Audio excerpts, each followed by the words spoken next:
행복한 인생 멘탈 웰리스 쌤입니다. 챕터 2 이모셔널 웰리스 정서적 안정에 대해서 이런 거 함께 하고 있습니다. 정서적 안정, 이모셔널 웰리스를 위해서는 뭐 다름을 인정하라, 감정 관리하기, 힐링하기 요까지 이전 시간에 했었고, 이번 네 번째는 바로 회복 탄력성을 키우는 겁니다. 멘탈 웰리스의 가장 그 핵심 테마라 할 수 있는 거라고 볼 수 있죠. 회복 탄력성을 키우는 거, 레질리언스, 되돌아오는 힘, 다시 일어서는 힘, 다시 도전하는 힘. 그래서 회복 탄력성을 키우기 위해서 여러분들 멘탈이 중요하다고 계속 강조하고 있습니다. 회복 탄력성이라는 것은 쉽게 말하게 되면 실패했을 때 내가 잠시 좌절하더라도 다시 일어설 수 있는 그러한 능력을 얘기하는 거예요. 이것이 이제 심리적 강인성을 말하는 것이죠. 그 심리적 강인성은 단순하게 이러고 싶다, 뜻을 두거나 생각하는 단순 의지의 문제가 아니고 실제 내가 몸을 던져서 체력과 정신력을 말하는 게 바로 이 레질리언스 회복 탄력성입니다. 이 회복 탄력성이 떨어지게 되면 대체로 이제 무기력증이 나오는 거죠. 그래서 이 회복 탄력성을 할 때는 이게 마음 근육을 키워라라는 표현을 많이 쓰고, 뭐 마음을 다시 훈련하라, 또 각각 조직 진단이나 뭐 개인의 그 퍼스널 스킬들을 강화하고 자기 개발, 자기 영역을 만들 때 회복 탄력성 테스트를 하는 그런 소스들도 여러분 뭐 인터넷 검색하면 많이 나와 있습니다. 국내에서는 회복 탄력성이라는 책을 쓴 저자이면서 이제 강사이면서 프로그램 개발을 하는 김주환 교수의 회복 탄력성이라는 책이 아마 한국의 이제 대중에게는 처음 선을 보였을 겁니다. 그 김주환 교수팀이 공동으로 이제 개발한 KRQ-53에서 회복 탄력성 테스트는 여러분 검색해도 찾아볼 수 있고, 또 여러분들이 그런 것들을 인용해 가지고 나름대로 각각 그 영역별 또는 내가 처한 상황별로 그런 테스트를 해보는 것도 괜찮습니다. 왜? 회복 탄력성이라는 것은 뭐 일을 하는 것은 어떤 업무에 있어서 제자리로 돌아오는 일, 뭐 아니면 육체적 건강에 대한 거, 아니면 내 뭐 사고방식에 대한 거, 이런 것들에 대해서 되돌리는 그런 파워나 힘을 키우는 게 중요합니다. 심리학에서 말하는 회복 탄력성은 시련이나 고난을 이겨내는 그 긍정적인 힘을 얘기하는 게, 마음 근육 요즘 많이 하잖아요. 그래서 여러분들이 마음 근육을 이제 강화하기 위해서, 그럼 지금까지 나의 상태는 어떤가 해서 지금 그 12가지 항목을 지금 보여드리고 있는데, 여기에서 이게 맞으면 예, 뭐 예스나 노가 아니고 그렇다 하게 되면 그렇다, 예스만 한번 체크를, Y만 한번 체크를 해보는 게 좋습니다. 어려움에 직면해도 나는 쉽게 적응하는가 하는 거. 어려움이면은 그걸 도피하거나 회피하거나 피하려고 하는 거, 아니면 어차피 뭐 한 번뿐인 인생 뭐 피하지 말고 즐겨라 마인드가 되는가 하는가 하고, 또 아니면 뭐 손실, 뭐 손해를 봤을 때 상대적으로 쉽게 이제 회복할 수 있는가, 이거는 뭔가 하게 되면 이걸 기회비용으로 생각한다든가 다른 의미를 부여하는 걸 얘기하는 게. 다음 세 번째는 지금 겪고 있는 어려움에 대해 다른 사람들에게 고통스럽게 말하지 않고 그냥 이야기처럼 스토리텔링으로 툭툭 에피소드처럼 말할 수 있는가, 그것도 한번 생각해 보시고, 또 위기, 뭐 리스크나 이제 위기가 왔을 때 내가 조급해졌을 때 침착해지는 거, 이런 때 뭐 침착하는 방법, 멘탈 웰리스는 뭐 호흡법, 이야기할 때 호흡법을 쓴다라든가 한번 물러서기 아니면 다가서기, 이런 것들이 나오는데, 위기에 침착해지는 방법을 한 가지라도 알고 있는가. 또 하나는 내가 이제 스스로 자존감, 내 스스로를 존중하고 절대적인 지존의 자신감을 갖고 있는가 하는 거. 또 이 어려움은 이 또한 지나가리라 하는 뭐 일시적이라는 거. 나는 끝났어가 아니고 이런 과정들을 나를 보다 단단하게 만드는구나 하는 것들도 한번 생각해 보는 거. 또 역경 속에서 합리적으로 생각하여 이제 절망에 빠지지 않는 거. 절망에 빠지지 않는 거는 빠지지 않는 게 중요한 게 아니고 어려움 속에서도 벗어날 수 있는 희망이 있는가. 또 어려울 때 이럴 때 이제 웃음으로, 이 삼국지 그 중국의 드라마 90편짜리를 보게 되면 거기에 어려움에 대해서 이제 표현하는, 웃음으로 표현하는 그런 그 자주 섞인 웃음을 보게 되면 그 조조 역할을 맡았던 그 배우가 그 역량은 상당히고 조조의 그 캐릭터가 그 자주 섞인 웃음 그리고 다시 그 이런 그 회복 탄력성이 상당히 큰 것 같습니다. 다음에 이 역경이나 어려움이 이게 이제 나의 경험치가 되고 경험을 통해서 배우고 성장하는가. 또 이 문제들이 사전에 대비하고 사전에 준비하고 사전에 판단할 수 있는가. 또 과거에 내가 겪었던 그런 역경이나 경험 덕분에 또 강해지고 성장해졌는가. 어려움에 굴하지 않고 또 이 어려움이 지나갈 때는 영원한 게 지속되는 게 아니다 해서 조금 물러서고 기다리는가. 이 12가지 질문을 여러분 한번 체크를 해보고 예스가 9가지 이상이 나왔다 하게 되면 뭐 이런 강의 듣지 않아도 되는 오히려 저를 가르칠 수 있는 상당히 그 심리적 강인성 또 회복 탄력성이 큰 것이고 그걸 심리적 강인이라고 강인한 자라고 얘기할 수 있고 6개 절반 정도 전후다 하게 되면 상황에 따라서 심리적 동요가 있다고 보시면 됩니다.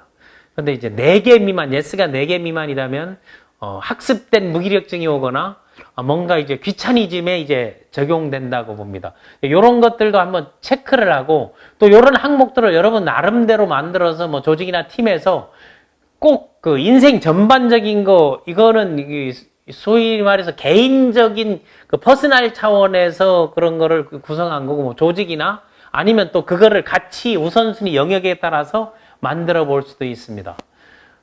여기에서 이제 멘탈 웰니스에 여러분들에게 내가 이제 전해주고 싶은 거는 회복 탄력성 좋다 이겁니다. 그렇다면 회복 탄력성을 촉진하는 것들이 어떤 것들이 있는가?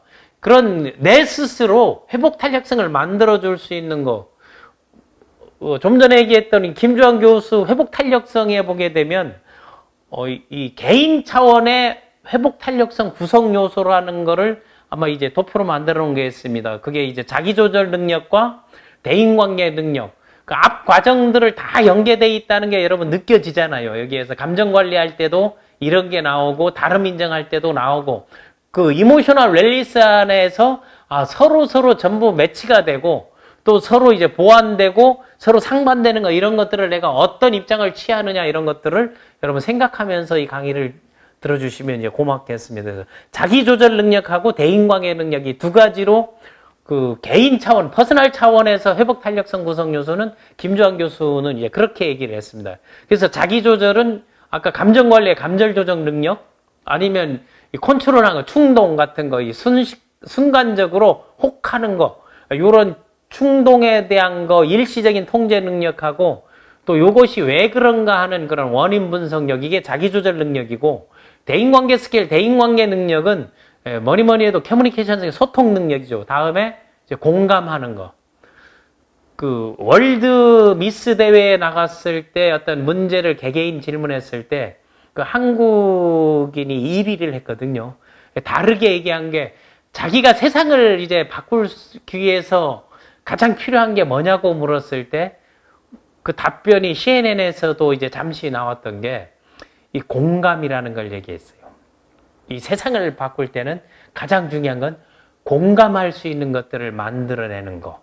그래서 이 공감 능력 또 이제 여기에서 이제 이 자기의 그 역량을 키워나가는 이제 자아 확장력. 그거는 성장을 얘기하는 거죠. 이거를 그 회복 탄력성 구성 요소에 개인적인 거 여러분들 이거 소중하니까 안 읽으신 분들은 회복 탄력성 책을 찾아서 한번 읽어보시고 그런 거를 테스트하는 걸 이제 권해드리고 또 이제 미국의 그 앨리슨 블락 박사가 이제 회복 탄력성의 그 요소 촉진시키는 이 팩터 5가지 이거를 이제 프로모트 레질리언스에서 나온 거는 여기에서는 4차 산업혁명에서 이 화두가 이제 커넥션이거든요.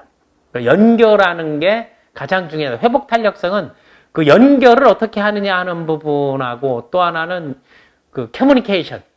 그 연결이 됐을 때 그 다음에 그 소통을 어떻게 하는가. 그 소통할 때 그 개개인의 컨피던스, 자신감.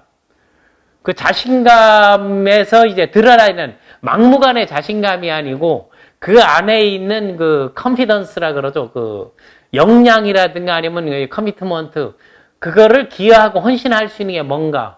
다음 5번째, 뭐 충동 통제력이나 뭐 감정 조절력이라든가 조절 능력에 말하는 소위 말하는 그 셀프 컨트롤. 이 5가지가 회복 탄력성을 촉진하는 거기 때문에 요거를 그 강의의 영역이라든가 리더십의 영역에서 보게 되면 자기 개발, 셀프 리더십, 빌드업 할 때 필요한 요소가 똑같습니다. 그렇다면 우리가 학습하고 배우고 여러 가지 뭐 멘토링, 코칭, 트레이닝 하는 것은 결과적으로 가장 큰 테마라 앞에서 얘기했듯이 회복 탄력성을 내가 촉진하고 이제 키울 수 있는 겁니다. 그런데 이 회복 탄력성을 만들어내는데 그 미치는 그 변수들이 있습니다. 그 변수는 이제 보통의 이제 회복 탄력성이라는 이제 소위 말하는 독립이든 종속 변수를 이제 같이 논다 해도 이 매개 변수라는 게 있잖아요. 그런 것들이 좋을 수도 있고 나쁠 수도 있습니다. 그런 요소들이 뭔가 이 회복 탄력성에 미치는 영향이나 변수가 이 바이올로지, 생물학적 요인들이 있죠. 그런 것들은 뭐 출생에서부터 자기가 이제 나와 있는 그런 거라든가 아니면은 자기 인식. 이 자기 인식도 감정 관리나 다름을 인정할 때 필요한 거하고 또 하나 이제 그 자기 조절하는 거, 자기 조절하는 게 이제 컨트롤도 있지만 그 레귤레이션, 셀프 레귤레이션 하는 것도 그 평상심, 평정심 이런 것들도 필요한 거. 이게 평정심이라고 얘기하는 게 좋을 것 같아요. 다음에 뭐 정신적인 이게 소위 말하는 그 어빌티, 그 민첩성, 그러니까 멘탈이 아주 재빠르게 민첩하게 에너자이틱하게 할 수 있는가 하는 거하고 또 이런 거에 이게 염세적이냐 낙천적이냐 하는 거, 이제 낙천주의라든가 아니면은 그 자기 효능감 많이 얘기해줘. 뭐 논문에 뭐 심리학 논문에 그 자기 효능감에 대한 게 가장 많이 나오죠.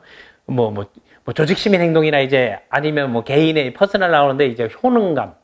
다음에 이제 커넥트, 이제 연결하는 거, 커넥션 하는 거. 어떻게 연결되는가 하고 또 하나는 그 긍정적인 그 인스티튜션, 이건 제도를 얘기하는 거죠. 긍정적인 제도, 이런 것들이 회복 탄력성에 이제 미치는 변수라고 생각합니다. 자, 회복 탄력성을 이제 촉진하는 거 요소들을 이제 얘기하고 이제 변수들을 이야기를 했습니다.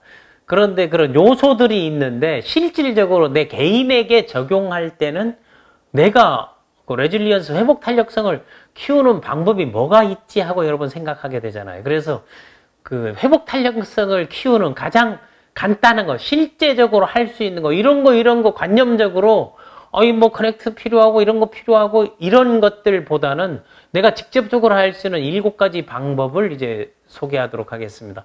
그 첫 번째는 회복 탄력성 키울 때는 그 앞에 그 자기 그 12가지 물음에 대해서 그 답을 구체적으로 했다고 생각하면 되는 거예요. 여기에 보게 되면 첫 번째가 자기 자신을 격려하는 거예요. 스스로를 격려하는 거. 스스로를 격려하는 게 남들에게 격려하는 것들 있잖아요. 그게 뭔가 괜찮아 얘기하는 거 있듯이 나에게도 괜찮다고 하는 거. 이런 괜찮은 거를 해피 다이얼로그를 쓸 때 이만하면 그나마 다행이야 하는 거고, 이거 천만다행이다. 그거를 우리 그 옛날에 어머니 할머니들은 액땜했다 이런 얘기를 하잖아요. 그게 바로 자기 자신을 격려하는 거의 한 일종인 거예요. 요 정도면 더보다 심해지지 않은 게 천만다행이다 하는 자기 자신을 격려하는 거하고, 이제 두 번째가 바로 이제 명상, 이제 힐링하는 거.